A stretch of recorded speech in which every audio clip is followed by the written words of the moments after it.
Yeah. Since we are in Dubai, so we have to talk about, thank you Mr. Qatar that you got the 4 a.m. in Dubai, but we need to change the society in Dubai to accept that, because in Arabic society, a lady is functional as long as she gets babies, and after she finished having her babies, so it is okay to have pains and eggs and be fat and sit at home and nobody give her that big attention. A lot of patients, they're telling me, I am in the menopause. I see a few Arabic patients who are coming for menopause symptoms because they said, is this not normal that I have all these problems? I lived enough, I had my 8 children and that's it. So what we really need to understand, and our society is becoming more elderly and functional persons, right? Why we do functional medicine, why we do anti-aging, why we want to reverse anti-aging, not just because we want to look beautiful and good, it's nothing wrong with that, but I want to die healthy. I want to die not in the ICU and cost UAE billions of dirhams. Every second or third person in UAE is diabetes and hypertension and metabolic syndrome. So the problem what we are facing is there is attack against hormone treatment, there is acceptance of the menopause, that it is normal. The government has no activities for elder patients. There is no clubs, no, like in Germany where I went to school and studied, there is a club for seniors club. Like I go, when I am 70, I do my exercise, I meet another companion where they have the same complaint, and I have my core where I go for 3 weeks and do gymnastic and do exercise, whatever. So we need to address that menopause can be reversible. I don't need to sit at home when I am 50, when I finish. My job as a woman is not just having babies, right? I grow the baby, I need to teach them well. I need to help them growing well. I need them to be a better wives, having better sex life, right? This is the job of a lady who finished her baby. So an education for elder women, encourage her to go to the doctor, talk about menopause, go in the gym. Why, if I am 50, I cannot go in the gym as an Arabic woman or Orientalic woman? So we need a lot to address the media. We need to address the Ministry of Education, Ministry of Health, to accept even what we call functional medicine, because we have to say we still not recognize, which is a shame. Right? Because I cannot sit and tell the patient about telomere and about her sex life, about her hormones, supplement, and I cannot back up my work, right? And I have there 10,000 endocrinologists on conventional doctors who say, what are you talking about? If the TSH so and so, why you give hormones, for example? Hormones making cancer. Breast cancer hormone is the first reason for, the hormone is the first reason for making breast cancer. So we really need to change that, and I hope that 4 a.m. Dubai will be the leader in this, and with your organization in Abu Dhabi, we will be able to change a lot. One other very important aspect that I think this is great. We do see increasing of infertility cases. We do see increases of IVF centers in every corner, almost in Dubai, IVF centers. And they take the patient, with all my respect to all my colleagues, and start doing for them IVF, IUI, ICSI, failed 1, 2. I have patients coming to my clinic, failed 8 IVF. Do you have, as a lady, any idea how much it is to go through months and years injection trying to get pregnant, and the depression after that by failed IVF? In my practice, that's why I came to the 4 a.m. I said, I cannot, what I'm doing since years in my OBGY, I am infertility specialist also. There is a person missing. There is something. Why is this lady is not getting pregnant? Then I start the functional approach. I said, okay, let me look at the body from head to foot. really, from her hair until her foot. What is missing in her body? So, and I find out, I'm doing this since 3 years intensively, that every failed infertility patient, we check her hormones from A to Z, her neurotransmitter, amino acid, her toxin in the body, her thyroid, her gut, and we try to find what is the problem. Believe it or not, I have in my clinic, sorry, I'm not trying to make advertisement now, but we see cases that they got spontaneously pregnant, healthy pregnancy, healthy mother after failed 7 and 8 IVF, after low AMH, with everybody give up on the patient. With what? Bioidentical hormone. Just try to reverse her age, to reverse her hormone, to balance her body. We cannot still prove that on studies because the numbers are a little bit low. But it doesn't matter. If I am, as a OBGYN doctor, I could make a patient happy and remove her depression by giving her natural babies, why not? So that means what we was doing in our profession is not complete. Right? We was looking, okay, you want to get pregnant, ovaries, hormone of the ovaries, uterus. We don't look. And then the trend started, give her DHEA, give her arginine, give her cartinine. Based on what? So we start seeing patients overdosed in DHEA, overdosed in testosterone, because it was a trend for a while. This has really to change, and the functional medicine give me the way how I can think, how I can approach the patient, how I can connect the dots and make lines to get to the actual person. And one patient, we are successful with one patient, she will get another 10 patients, and the 10 patient will get another 100 patients. And we hope that the media slowly, with awareness for the ladies, if you cannot get pregnant, look for the reason. Very simple. Not go and do another IVF, look for the reason why you are not getting. Nutrition, lifestyle, exercise, gym, food, it's all related to each other. And of course, the doctor has to be the best sample. I cannot promote anti-aging and I look overweight. I cannot do that. I cannot tell her change your lifestyle and I don't know how the gym looks like. So it is very important that you are the best sample for your patient. But I think with this lovely country, we are on the right track, and we are optimistic. I'm very optimistic.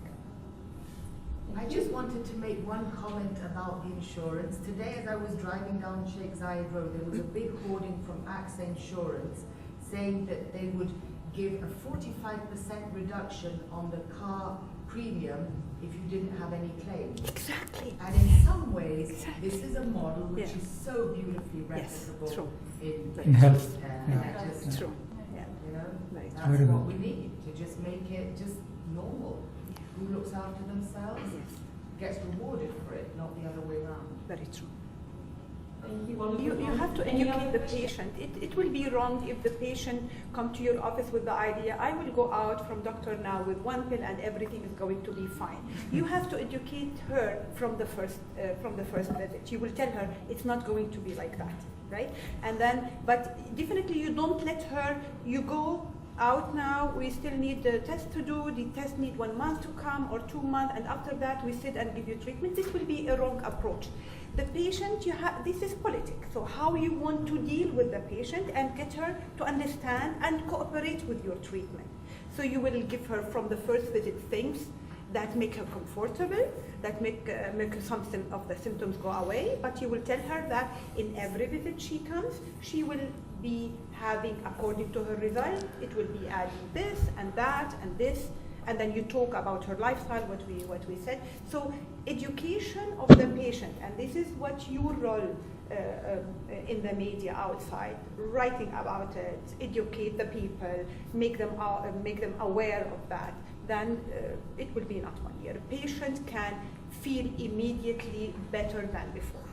Once a person is on bioidentical hormones, how long does it take to see the results? This is a huge problem. Actually, what we're trying to explain to the patient, that the beauty on the first place has to come from inside. She can do 10,000 Botox injection and filler. I'm not against that, not at all. If she is happy to do that and she go and have fun and do, why not? I want her to be happy. But she has to know that this is alone is not enough. I teach my patients, you have to enjoy, when we give her hormone therapy, enjoy putting the hormone on your skin. Enjoy taking the progesterone in the night with the idea it is going to help me. And after afternoon, I can go to Dr. Maria and have my treatment done. Nothing wrong with that. The way how you teach the patient, what I do in my clinic, it's similar what Dr. Linda do. I ask the patient to come after 1 month from giving them the hormone. I really make it fun for them. I tell her, when you put the hormone, the estrogen on your skin, like you put the cream on your makeup. When you put makeup on your face, you don't look like this in the mirror, and you put things. You are happy, and you put your eyes, and you put the makeup. I want her to put the cream on her butt or on her arm with happiness, and take the progesterone in the night. Wow, I'm going to have the best sleep. With this attitude, the patient already started to feel better, and we do really see improvement after 1 month. I call them always after 1 month, and tell how you feel. And I tell them to, I have a small questionnaire, just 1 page, so it's not boring for the patient. And I will see how much point was severe, and if these severe points became moderate, and the same points became mild, and then they will disappear.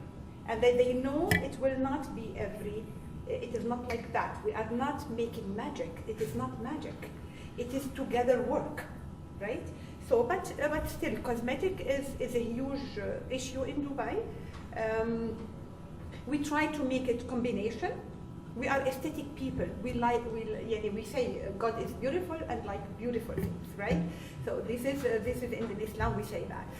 Allah Jamil yuhib al-jamal, but this is nothing wrong with that. But the combination, always balancing. This is the point of anti-aging. Yeah. Balancing, make everything smoothly, nicely in the middle. From everything you take the things that you need and you put them together and you'll be happy.